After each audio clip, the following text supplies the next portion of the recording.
and welcome to another episode of Football Everyday, coming to you as usual, live and direct from the Studio V here at One Utama Shopping Centre. I'm Nelsen, joining me, the regular Football Everyday guys as usual, Mr. Shebby Singh, thanks for joining us, and my mate Zack. Alright, man. Loads of stuff happening that has happened over the last 2 weeks, in the BPL, and that's what we're here to talk about, all the BPL action. Where else do we start but with Liverpool's 4-4 draw against incredible 4-4 draw against Arsenal, Sheb. So, on ESPN, Sheb, I remember you saying that before the start of the match, you were expecting to see goals, but come on, 8 goals? No, never expected that many goals. Expected Liverpool to win, again, I mean, I'm caught in between, the what do you call that? The devil and the dark blue sea. Yeah. Was it a Deep great blue game sea. of football? Yeah. Now, I don't think it was a great game of football. All right, okay, the knives will be out for me again. I don't care. But what about the defending? I mean, that was shambolic defending. You cannot play football like that. That was, pure amateurish defending. And how can we say that was a great game from the greatest league in the world? Right, but I got to ask you, okay, was it a fair result in your opinion? I thought Liverpool were lucky to win a point. I thought, Arsenal again shambolic as well.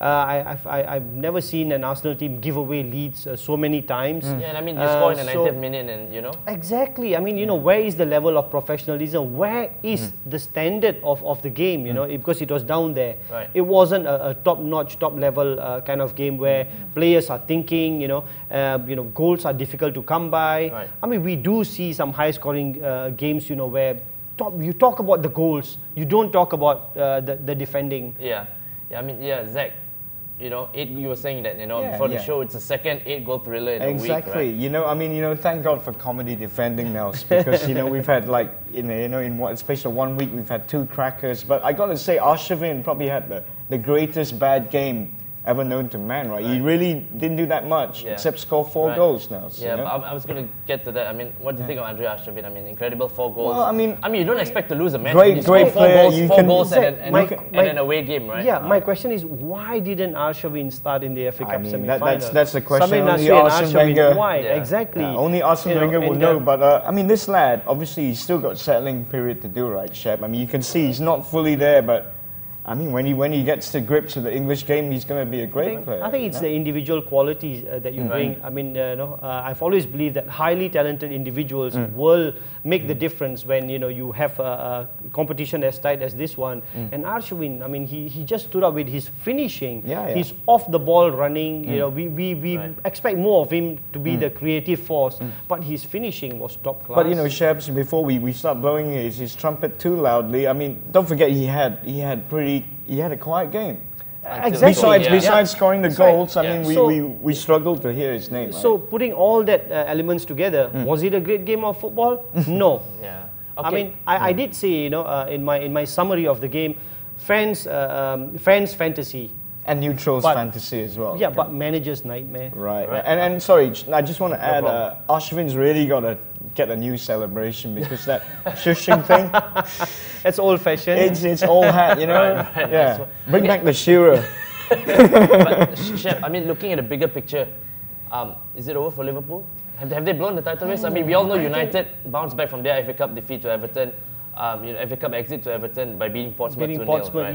Yesterday, this morning, in fact. It was a game Man United were always in control of, and I have picked Liverpool to win the league from day one. I still think there might be 1 or 2 upsets along the way. Yes, Man United scored early, and then Portsmouth in the second half had chances as well. So no, Nels, I know you love Man United, and I love watching them, but I'm still going to stick with Liverpool. I mean, you agree, Zack? And you think United are going to push on from here? Put it this way, Nels. Wouldn't it be great for Merseyside, right? One team wins the league and the other wins the cup. Or put it this way, Nels. It's United's to lose. Right? Yeah. Nice one. Okay, I mean, very quickly, let's mention Chelsea, Shep. I mean, they failed to beat Everton this morning as well. And even Gus Hiddink himself has admitted that it's basically over for them. I think the title race is over. I think, I think we're going to take a little break. Why don't we talk about this after the segment? In the next segment, right? That's right. It's time now for a little break. Because we will never stop talking about it. Because Zack wants to talk more about Everton. So it is time for a little break. So we'll be right back here with segment 2 on Football Everyday. So keep it locked.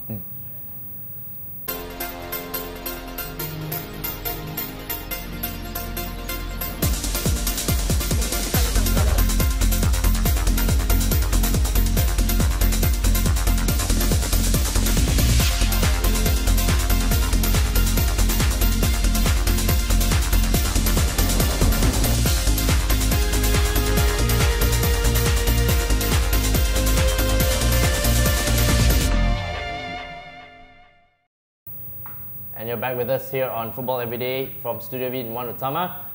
We're still with Shebby and Zack, of course. And just before the break, we were, of course, talking about Chelsea's title chances, or slim title chances, or whatever's left of the title chances for them.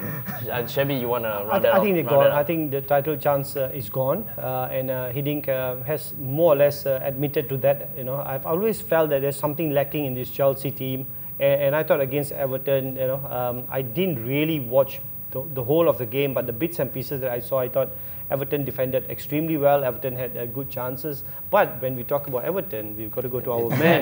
Yeah. The Evertonian himself. I'm very happy, Nels. I mean, when I looked at the fixtures, especially after 120 minutes with United, I thought, wow, what team is Moyes actually going to field? And when I saw the team sheet with Castillo in there, I think Jagielka came out for Yobo.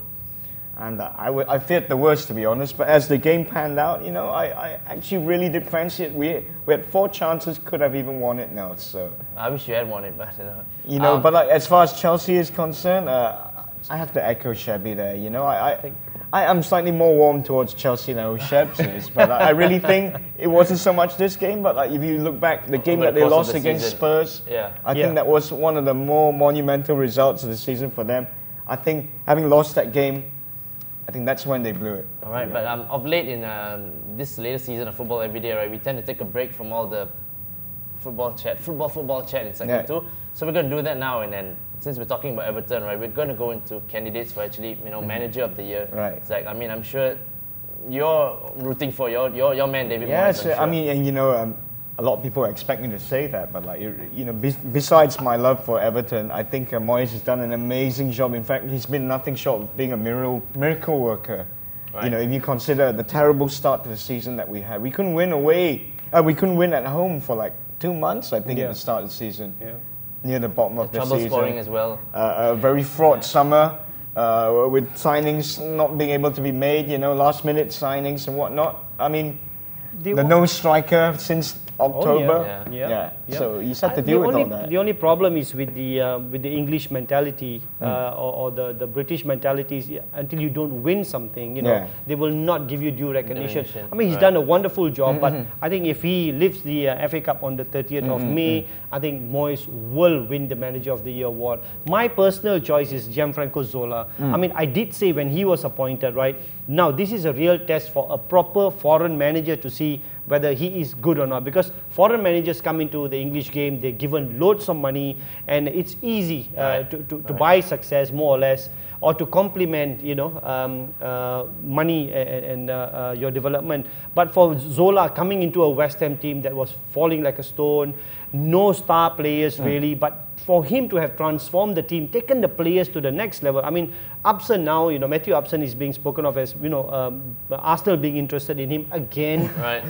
So for me, Zola has done well. No money, no star quality, but he's worked extremely hard. Right. That would be the David Moyes, right? You've just listed down all the Moyes' exactly. attributes. So there, people will be looking at Gus Hiddink and think that he's come in there, transformed Chelsea. If he wins something, if he wins the FA Cup or the Champions League, I think Harry Redknapp's done a wonderful job at Spurs. I was going to ask you about Harry Redknapp, just a quick one. What do you think of Redknapp? Yeah, I think, but I would say that, not really. I mean, he's done well, but they had 2 points from 8 games. Exactly. If he had won the League Cup and then if we had qualified for the UEFA Cup semi-finals and final, I think then we would have said Harry's really transformed everything. Right. He sacrificed the UEFA Cup.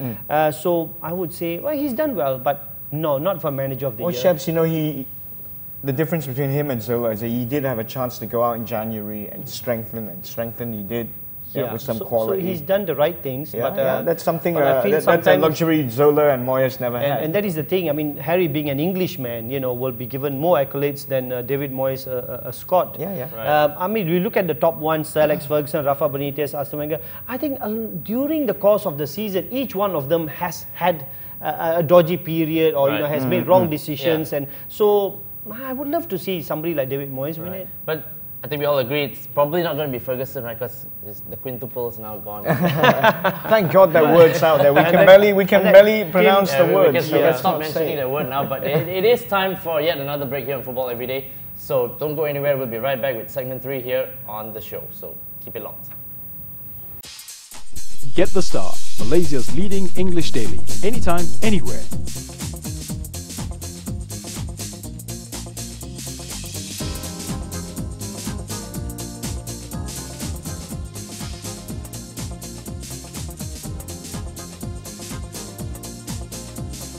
As The Star moves into the new multimedia frontier, we continue to serve the people in Malaysia and beyond. The Star, the people's paper. And you're back with us here on the third and final segment of today's edition of Football Every Day. We're going to continue with the football chat right now. We were talking about the candidates for Manager of the Year just before this, but we're done and dusted with that. We're getting to this weekend's fixtures, right? It's time to get into the business, guys.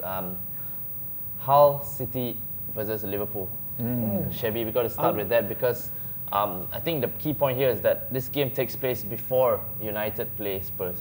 And the fact that Liverpool have got no worries about the Champions League anymore, they don't have to worry about a midweek game. Liverpool should be out for revenge after the shambolic defending against Arsenal. Right. And Hull City, we all know, have got no choice. I mean, they could still get relegated, and I think this is the big one. If they can get 3 points against Liverpool, they might have a chance of surviving. But I think it's one game too far for Hull City, and I think Liverpool will. I honestly believe that Liverpool will trash them. I totally echo that. Don't forget Liverpool have a stung. That draw against Arsenal it was a big blow. I think it's a big blow. No matter what Stevie Gerrard says about it being a big point, it's a blow. Losing that kind of, not winning that kind of game at this time of the season at home, it's a blow. Liverpool win for you then. Convincingly. Very quickly on Hull, Shebby. I mean, they had a brilliant start to the season, but they could yet go down in the end. They could, yeah. I mean, that would possibly be the story of the season, and maybe Phil Brown will win our worst manager of the year award. I mean, great Coming start, soon, folks. and then people relate it to the time where he kept his team on the pitch at halftime and berated them in front of the fans and say that was the problem. Right. Was that the turning point? That's when he lost his team, you think? I think. Well, I mean, the performances leading to what he did weren't great. So he decided, he was going to do that to them. But I mean, it's easy to take it from there and say that was the beginning of things. No. Why did he do it? Because the 2-3 performances before that were rubbish as well. But we've seen it before. This is known as the Charlton tractor beam. You start the season well and then slowly you get dragged down. And I think, they could be in for a nightmare against Liverpool. Yeah. All right. Okay. So let's move on from there with the late kickoff on Saturday, which is Man United versus Spurs at Old Trafford. Man United against Shebby's beloved Spurs. Shebby, what do you think is going to happen? I think Man United will not win all 3 points. Oh, I think this is again the brand of football. We talk about the brand of football that Spurs like playing against. Right. Is Spurs love playing against teams who pass the ball. Yeah. Right. And that is why I think Spurs can do better than what Portsmouth did against Man United. Yeah. So yes, I'm going to be very brave here and say that Spurs will not lose this game. Well, I mean, you agree with Shebby, Zack? Like I said earlier in the show, as well. Yeah. I said at the top of the show, it's United's to lose. And I think United will know the importance of this game, the magnitude of this game, and I think they're going to do the professional job. It's not going to be easy. Yeah. Yes. It's not going to be a stroll in the park like it was against Portsmouth. Midweek is Champions League, and Man United I know Alex you're saying Ferguson and his Rafa's rotation he's policy. taken over Rafa's mantle, but I think he knows that this game is just how important right? it is. Especially if Liverpool, as expected, beat Hull, so they'll be a level on points. So Nelsen, you know what? I'm saying 1-0 United. Probably a Vidic. As long as you say Probably United, a Vidic. I'm fine. Yeah. Okay. I mean, let's take a quick mention into Zack's Everton, beloved Everton. They face Man City, at home. I think They should be guaranteed 3 points. I should mean, be look at the way guaranteed Everton 3 are playing, points. right? The way Everton are playing, In the and world the of way Man Everton, City, there are no guaranteed 3 points. I was just telling the wife today, we just got past Man United and Chelsea. It'd be so Everton to fall against Man City. City. No, but Man City, I mean, we all know away from home they are so very poor, and I think again, Zack, it's easy to be up for the big matches, but this is the kind of matches that Everton have to win if at they home. want. Well, I tell you what, lads, If- there's if- a definite feel-good factor admitting through the whole team and all the fans, and great that is. And you could see yesterday, even having done 120 minutes only on Sunday, the players look fresh and amazing what winning does for your energy And levels. yet you don't believe they can do it against Man City. That would put your head in line then, very quickly. Yeah. What's the score prediction? 2-1 Everton. 2-1 Everton. Oh, Yeah. All right. Yeah. Great stuff as usual, guys. Thanks a lot for being here again today as usual. We're going to do this again next week, next Thursday, of course, from Studio V1 Utama. In the meantime, if you do want to drop us a line, drop Football Everyday a line at football@thestar.com.my. Till next Thursday, that's about it from us here at Football Everyday, and we'll see you next week. Ciao.